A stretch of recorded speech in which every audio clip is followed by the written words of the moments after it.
Ladies and gentlemen, the Dallas Cowboys NFL draft is lining up perfectly for them.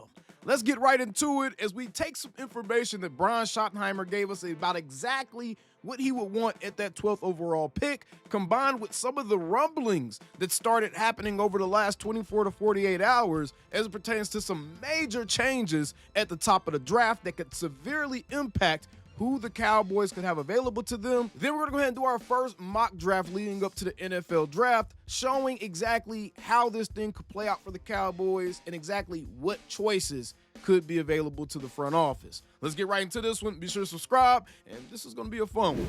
All right, so the first thing I want to show you guys is actually this clip from the Pat McAfee show. It's just like a 10-second excerpt from this clip that I want to kind of show you guys because this is something that is very real, and I would not be surprised if it happened. We saw this happen last season with a quarterback that no one expected to go anywhere near the top 15. Let's take a listen to what Dan Orlovsky is saying about a major change at the top of the draft. All right, let's go ahead and pay attention to this real quick. That's kind of how I've felt about the class. It's not as bad as kind of people have painted it out to be. I'm a Jackson Dart guy. Like, I would seriously, I don't think he makes it outside the top 10. If I were the Raiders, if I were the Jets, if I were the Saints. Exactly. All right, boom. That's pretty much all we need to hear from that excerpt. That was the important part of that. The reason that's important is because y'all got to understand Dan Orlovsky does work at ESPN, and he does get very, very involved as it pertains to like the NFL draft scene and the scouting stuff because he's trying to be an NFL GM. Again, meta-analysis is very, very important here. Dan Orlovsky's end goal is not to be an ESPN talking head. He's discussed it many times. He's trying to interview for the NFL GM jobs. He's trying to find his way into an NFL front office. And that means, to me, especially with his ESPN credentials, he 100% has been talking to different scouts and different front offices that would make him feel like Jackson Dart could possibly go top 10. Now, this is very important because the three teams he just named, specifically the Raiders and the Saints, are teams that are 100% at risk of taking a guy that the Cowboys could possibly want. And by taking a guy, I mean possibly the best skill position player at that specific position. Now, we're going to go ahead and take a listen to another excerpt that I want you guys to listen to because this, to me, really is going to help us line up exactly how to fine-tune what positions we're looking at in the first round of the draft. Yeah, again, the starting point would be best player available, Right, and I need to be very clear because there was another clip in which he specified the best player available strategy only becomes available once they feel like they've satisfied their needs, right? He said that they wanted to go into free agency with the approach that they wanted to fill all of their holes so that way they could pick best player available. Yeah, great question. When we went into free agency, the thought was let's get into the draft where we can take the best player available. All right, so don't think about best player available like, oh, whoever's there, that's who they can pick, whoever's the top of the board. No. That was after holes were filled and they didn't feel like they had any specific needs to chase down. They still have needs to chase down as of now. So unless they make some moves in between the time of me making this show and the NFL draft, everything that we say here is going to stand today. Let's go. You're always looking for game changers when you're picking 12. All right, there you go. He just said, obviously you want to try to go best pick available, but you're always looking for game changers when you're picking at 12. Best pick available plus game changer equals best game changer available. Let's keep it moving. We don't want to ever pick 12th again. All right, let's be honest. We don't want to pick that high. But you're looking for guys that influence the game. How do you influence the game? You rush the quarterback and you get sacks. You heard what he said. How do you influence the game? You rush the quarterback and you get sacks. You're looking for guys to influence the game at pick 12 when you're that high in the draft. Strip sacks, fumbles, whatever it is. Strip sacks, fumbles, whatever it is. You score touchdowns. Okay? You score touchdowns. All right. So he just gave us three huge parameters: game changers, guys that influence the game, and you have to be making plays, whether it be scoring touchdowns, strip sacks, fumbles, whatever it may be.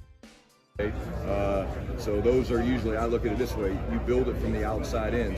Outside in. Now, outside in, that could be taken more than just thinking about the corners and the wide receivers. We're going to expand our minds a little bit. We're going to include the outside of the lines as well, the outside of the defensive line and even the offensive line.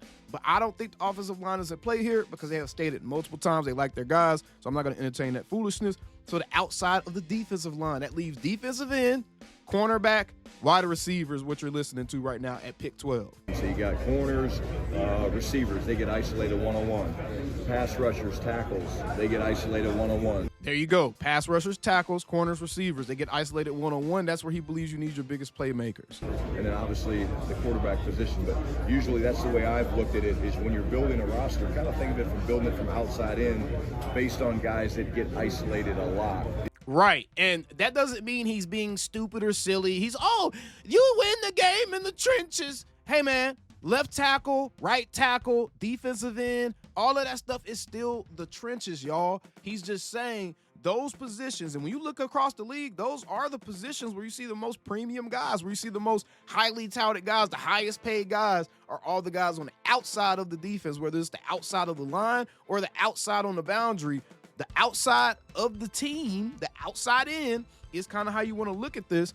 And so, with that information, we now have a really good idea as it pertains to where Shotty wants to go with that 12th overall pick. As I said, you're looking at, in my opinion, I do not think that a tackle is seriously there, but we're going to throw that in there just for the sake of just being thorough. You're looking at a tackle, a defensive end, a wide receiver, or a cornerback. That's essentially the four positions you're looking at pick 12 based off of what Schottenheimer just gave us there. And based off of what Dan Orlovsky just said, that means the NFL draft could line up absolutely perfect for us. Not just in the first round either. Because of the trade for Joe Milton III, because of that type of trade, the Cowboys have satisfied their need for a backup quarterback, which means they won't have to blow one of those 5th or 6th or 7th round type picks on a quarterback. Likely would have been a 5th round pick. Don't have to blow that anymore. So now the Cowboys have gained more picks from that trade as well.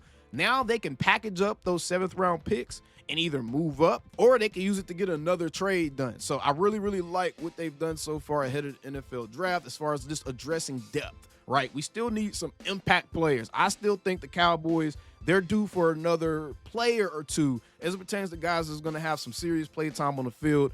I personally think you either need to address the wide receiver, the cornerback, or that one-tech defensive tackle position before the NFL draft. One of those positions, I think if you could address one of them, you can get the other two out of the draft. So I think the Cowboys are in a good spot as it pertains to that. Now, let's take a look at how this draft could possibly play out and the players that could possibly be on the board for the Cowboys based off what we know about the team's needs that are going to be drafting and who they may want to pick, right? So the first team picking is going to be the Tennessee Titans, right? So the Tennessee Titans, they are looking at either a Cam Ward, a Shadur Sanders, or an Abdul Carter. Let's say the Titans go Cam Ward right here. They go ahead and get their franchise quarterback, their number 1 overall pick quarterback right here. Let's say they go Cam Ward, get the best quarterback in the draft. The next team we're going to be looking at that point would be the Cleveland Browns. Now, the Cleveland Browns, they're interesting because they are a team that could go quarterback, but people think that they also may end up going Abdul Carter to pair him with a Myles Garrett. So we're going to give the Browns Abdul Carter right here because they're still on the hook for quite a bit of money for their quarterback, and they may make another move or a separate move or draft one a little bit later in the draft that they want to use. But I think the Browns are probably going to go Abdul Carter to pair him with Myles Garrett on the other side of that line. Now you have the New York Giants. This is where it's going to get a little bit interesting, but I still think the New York Giants end up taking one of two guys. It's either going to be Travis Hunter or it's going to be Shadur Sanders. I'm going to say we're going to give them Shadur Sanders just because I don't think New York is going to – they're not going to be able to pass up on that, and they're going to put Shadur in that quarterback room with Russell Wilson and Jameis Winston. He has a great kind of ecosystem around him, a great range of characters and personalities and experience with veteran quarterbacks, and they're going to want to put him in that type of situation. So let's say the Giants go ahead and take Shadur.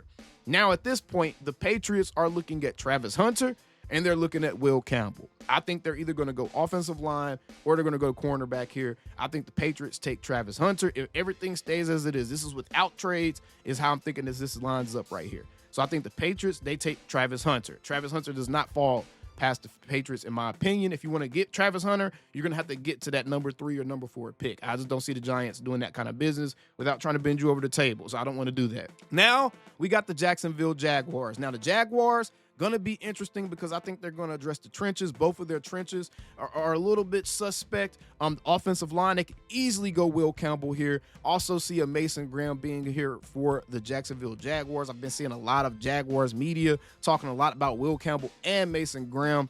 I'm going to go ahead and give the Jaguars an offensive lineman because they have an offensive head coach, a first-time head coach. And I think he's going to want to address his side of the ball first. So we're going to give them Will Campbell.